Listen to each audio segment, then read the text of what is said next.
మెత్తలు fry చేసుకుంటున్నాము. So ఈ మెత్తల్ని బాగా కడిగేసుకొని కారం, ఉప్పు, పసుపు, నూనె వేసుకొని మ్యారినేట్ చేసి ఒక 3 hours పెట్టారు.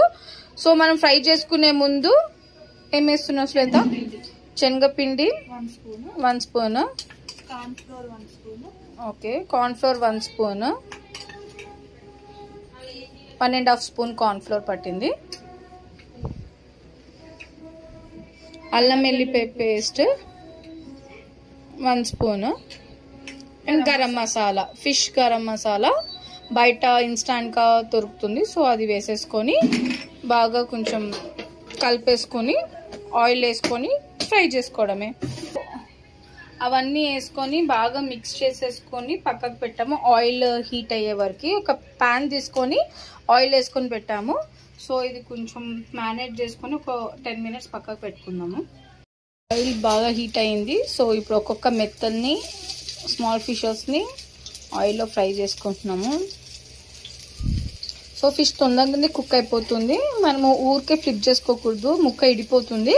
సో జాగ్రత్తగా 1 by 1 నీట్గా ఫ్లిప్ చేసుకోవాలి.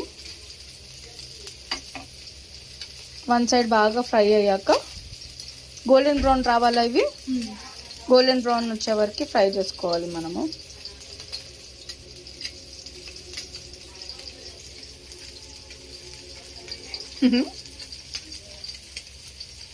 చికెన్ స్టిక్స్ లాగా ఉన్నాయి ఇవి.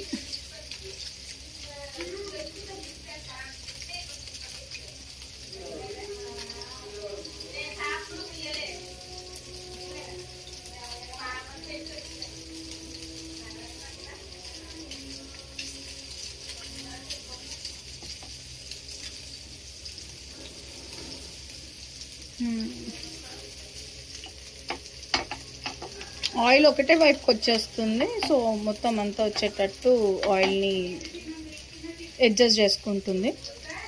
సో మా చెల్లి చేస్తుంది అనమాట ఫిష్ ఫ్రై, మెత్తల ఫ్రై. కొంచెం ఆయిల్ పడుతుందా, సరిపోతుందా?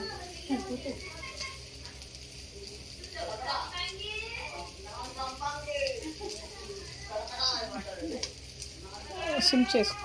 ఇప్పుడు ఒక 5 minutes లిడ్ పెట్టుకుందాము. అది ఒక సైడ్ ఫ్రై అయ్యాక మళ్ళీ ఫ్లిప్ చేసుకో. మెత్తల ఫ్రై రెడీ అయిపోయింది. 2 sides బాగా ఫ్లిప్ చేసుకొని ఇలా గోల్డెన్ బ్రౌన్ వచ్చే వరకు ఫ్రై చేసుకొని ప్లేట్లోకి సర్వ్ చేసేసుకుంటున్నాం.